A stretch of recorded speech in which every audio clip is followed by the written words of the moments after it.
Hello बच्चों, आज हम क्लास 6 बाल राम कथा का चैप्टर राम और सुग्रीव पढ़ेंगे। राम और लक्ष्मण का अगला पड़ाव ऋषिमुख पर्वत था। सुग्रीव वहीं रहते थे। कबंध और शबरी की बात दोनों भाइयों को याद थी। दोनों ने सुग्रीव से मिलने की सलाह दी थी। कहा था कि वे सीता की खोज में सहायक होंगे। दोनों राजकुमार शीघ्रता से वहां पहुंचना चाहते थे। बच्चों, हमने पिछले चैप्टर में पढ़ा है कि राम और लक्ष्मण सीता की खोज में ऋषिमुख पर्वत पर आए थे। वहां वह सुग्रीव की खोज करते हुए आए थे। सुग्रीव ने उन्हें बताया कि वह सीता की खोज में उनकी मदद करेंगे। सुग्रीव का मूल निवास ऋषिमुख पर्वत नहीं था, किष्किंधा था। ऋषिमुख में वह निर्वासन में अपना समय बिता रहे थे। सुग्रीव किष्किंधा के वानरराज के छोटे पुत्र थे। बड़े भाई का नाम बाली था।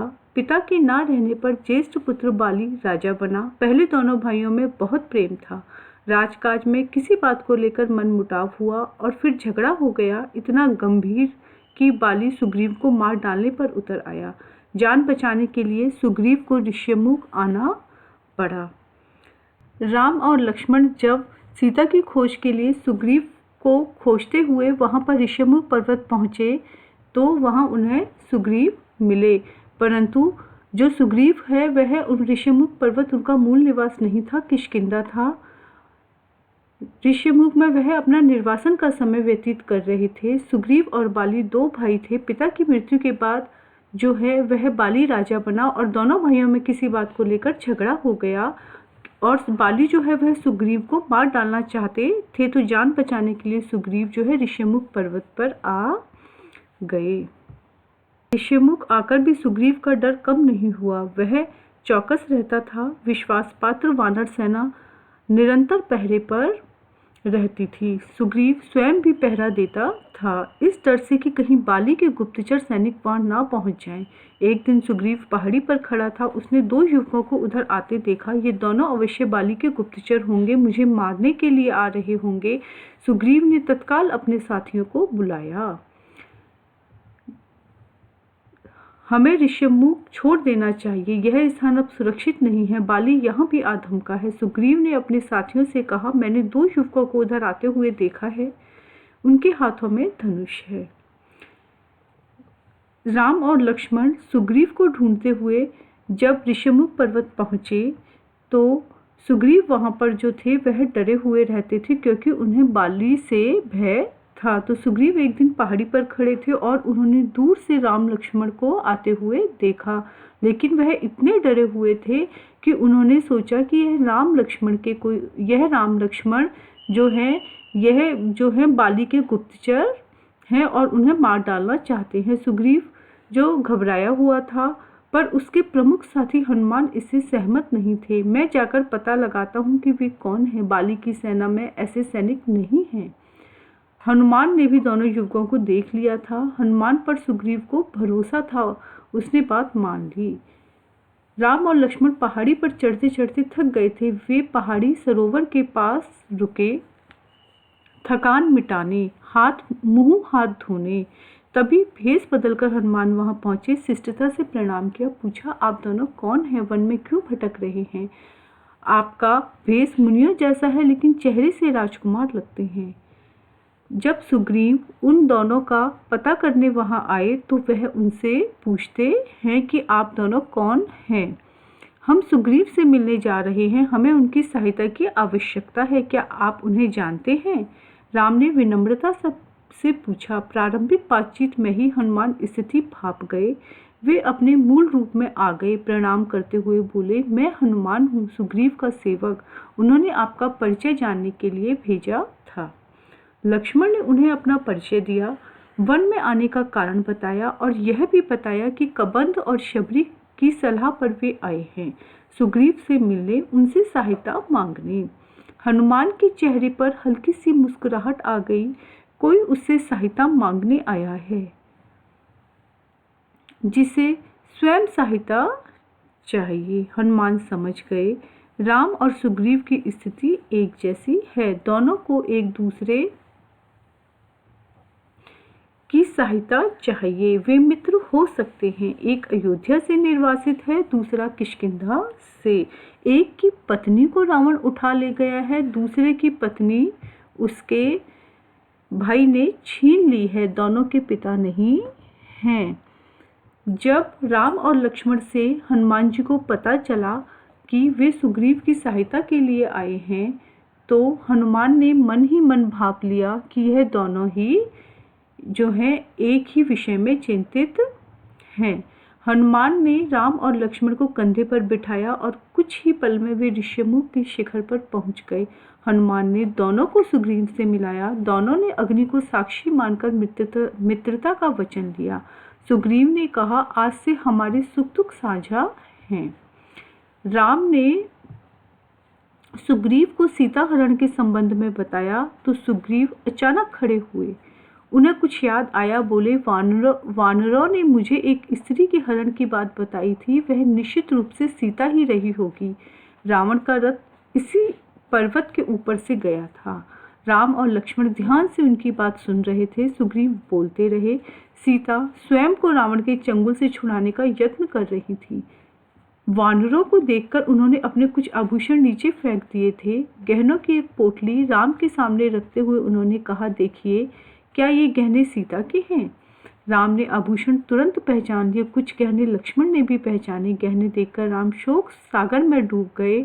उनके मुंह से निकला, धिक्कार है मुझे, हे सीते, मैं संकट में तुम्हारी रक्षा नहीं कर सका। मेरा पौरुष, बल, पराक्रम, ज्ञान तुम्हारे काम नहीं आया।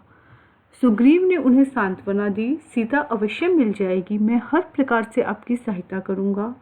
मित्र, रावण का सर्वनाश निश्चित है। राम के बाद सुग्रीव ने अपनी व्यथा कथा सुनाई। बाली ने मुझे राज्य से निकाल दिया है, मेरी स्त्री छीन ली, मेरा वध करने की चेष्टा कर रहा है। संकट के समय हनुमान, नल और नील ने मेरा साथ दिया, मुझे कभी नहीं छोड़ा। उसने राम से सहायता मांगी। राम बोले, चिंता मत करो मित्र, तुम्हें अपना राज्य भी मिलेगा और स्त्री भी। राम देखने में सुकुमार थे, उन्हें देखकर उनकी शक्ति का पता नहीं चलता था। सुग्रीव को राम के आश्वासन पर भरोसा नहीं हुआ। बाली महाबलशाली है, उसे हराना इतना आसान नहीं है। वह शाल के 7 वृक्षों को एक साथ झकझोर सकता है। राम ने कोई उत्तर नहीं दिया, धनुष उठाया और तीर चला दिया। शाल के 7 विशाल वृक्ष एक ही बार से कटकर गिर पड़े। इस शक्ति प्रदर्शन पर सुग्रीव ने हाथ जोड़ लिए। राम ने कहा, मित्र, अब विलंब कैसा? बाली को युद्ध के लिए ललकारो। किष्किंधा की राजगद्दी का निर्णय उसी युद्ध में हो जाएगा। सुग्रीव चिंतित हो गए, युद्ध में बाली को हराना असंभव था। राम बोले, चिंता मत करो मित्र, मैं पेड़ की ओट से युद्ध देखूंगा। जब तुम पर संकट आएगा तुम्हारी सहायता करूंगा। बाली की मृत्यु मेरे ही बाण से होगी, वह मारा जाएगा। योजना बनाकर सब किष्किंधा पहुंच गए। सुग्रीव आगे था, राम, लक्ष्मण और हनुमान छिप गए थे। मेरे पीछे राम की शक्ति है, सोचते हुए उसने बाली को ललकारा। बाली के क्रोध की सीमा ना रही, वह गरजता हुआ निकला, आज शिकार स्वयं मेरे मुंह तक आया है, मैं तुझे नहीं छोड़ूंगा। भीषण मल्ल युद्ध हुआ, दोनों एक दूसरे से गुथ गए। युद्ध में बाली भारी पड़ रहा था, लगता था सुग्रीव का अंत निश्चित है। राम पेड़ के पीछे खड़े थे, धनुष हाथ में था, पर उन्होंने तीर नहीं चलाया। सुग्रीव वहां से किसी तरह जान बचाकर भागा, सीधा ऋष्यमुख पर्वत आकर रुका। राम, लक्ष्मण और हनुमान भी लौट आए। सुग्रीव राम पर कुपित था, यह धोखा है, आपने मेरे साथ धोखा किया। समय पर बाण नहीं चलाया, मैं नहीं भागता तो आज वह मुझे मार डालता। राम की कठिनाई दूसरी थी, वे दुविधा में थे। उन्होंने सुग्रीव को समझाया, तुम दोनों भाइयों के चेहरे मिलते जुलते हैं, दूर से दोनों एक जैसे लगते हो। मैं बाली को पहचान नहीं पाया, बिना पहचाने बाण चलाता तो वह तुम्हें भी लग सकता था। मैं इस चूक के लिए तैयार नहीं था, मैं अपने मित्र को खोना नहीं चाहता था। लक्ष्मण ने समझा बुझाकर सुग्रीव को तैयार किया एक और युद्ध के लिए। राम ने कहा, जाओ मित्र, इस बार बाली को पहचानने में चूक नहीं होगी। इस बार उसका अंत निश्चित है। सुग्रीव डरा हुआ था, घबराहट थी, परंतु राम के कहने पर तैयार हो गया। किष्किंधा पहुंचकर उसने बाली को चुनौती दी, ललकारा। बाली को सुग्रीव का वह साहस समझ में नहीं आया।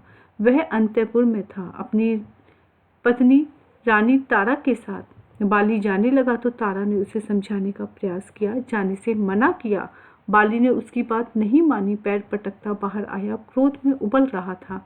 बाली ने हाथ हवा में उठाया, मुट्ठी भिंची हुई थी। वह एक घूंसे से सुग्रीव का काम तमाम कर देता। तभी राम का बाण उसकी छाती में लगा, वह लड़खड़ाकर गिर पड़ा। बाली के गिरने पर राम, लक्ष्मण, हनुमान पेड़ों की ओर से बाहर निकल आए। आनन फानन में राज्याभिषेक की तैयारियां की गई। सुग्रीव को राजगद्दी मिली। राम की सलाह पर बाली के पुत्र अंगद को युवराज का पद दिया गया। राम ने सुग्रीव के लिए संबोधन बदल दिया। राजगद्दी पर बैठने के बाद उन्हें मित्र नहीं कहा, वानरराज कहकर संबोधित किया। सुग्रीव का मन था कि राम कुछ समय वहीं रहें उनके साथ। राम ने मना कर दिया, कहा, यह पिता की आज्ञा के विरुद्ध होगा।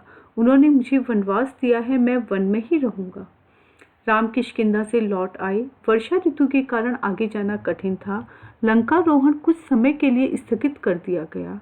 इस अवधि में वे प्रश्रवण पहाड़ पर रहे। वर्षा ऋतु बीत गई। राम प्रतीक्षा कर रहे थे सुग्रीव की वानर सेना की। सीता की खोज के लिए सुग्रीव ने राजतिलक के दिन राम को इसका आश्वासन दिया, लेकिन वह अपना वचन भूल गए। राग रंग में उलझ गए। राम चिंतित थे, दुखी भी। हनुमान को सुग्रीव का वचन याद था। राजतिलक के दिन वे वहीं थे। उन्होंने सुग्रीव को याद दिलाया। सुग्रीव ने वानर सेना एकत्र करने का आदेश दिया। यह काम सेनापति नल को सौंपा गया। 15 दिन और बीत गए, लेकिन सेना राम के पास नहीं पहुंची। राम सुग्रीव के इस व्यवहार से क्षुब्ध थे। क्रोध में उन्होंने सुग्रीव के विनाश तक की बात कही। राम को चिंतित देख लक्ष्मण से ना रहा गया। उन्होंने धनुष उठाया तो राम ने उन्हें रोक दिया। कहा, सुग्रीव को बस समझाना है, वह हमारा मित्र है। लक्ष्मण किष्किंधा चले गए सुग्रीव को समझाने। वहां पहुंचकर उन्होंने धनुष पर प्रत्यंचा चढ़ाई, डोरी खींचकर छोड़ी। उसकी टंकार से सुग्रीव कांप गया। धनुष की टंकार सुनते ही उसे राम को दिया वचन पुनः याद आ गया। तारा ने सलाह दी कि वे तत्काल जाकर राम से मिलें, क्षमा याचना करें। सुग्रीव ने ऐसा ही किया। राम के पास जाने से पूर्व सुग्रीव ने हनुमान को आवश्यक निर्देश दिए, वानर सेना एकत्र करने का आदेश। इस बार सुग्रीव सेना एकत्र होने तक नहीं रुके, तुरंत निकल पड़े। लक्ष्मण के पीछे पीछे राम के सामने जाकर भयभीत वानरराज ने उनसे क्षमा मांगी अपनी चूक के लिए। राम ने उन्हें उठाकर गले लगा लिया। राम और सुग्रीव बात कर ही रहे थे कि उछलकूद करती वानर टोलियां वहां आ पहुंची।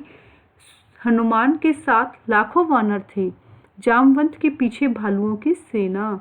इसके बाद लंकारोहण की योजना बनी। वानरों को 4 टोलियों में बांटा गया। अंगद को दक्षिण जाने वाले अग्रिम दल का नेता बनाया गया। उस दल में हनुमान, नल और नील भी थे। राम की यही इच्छा थी।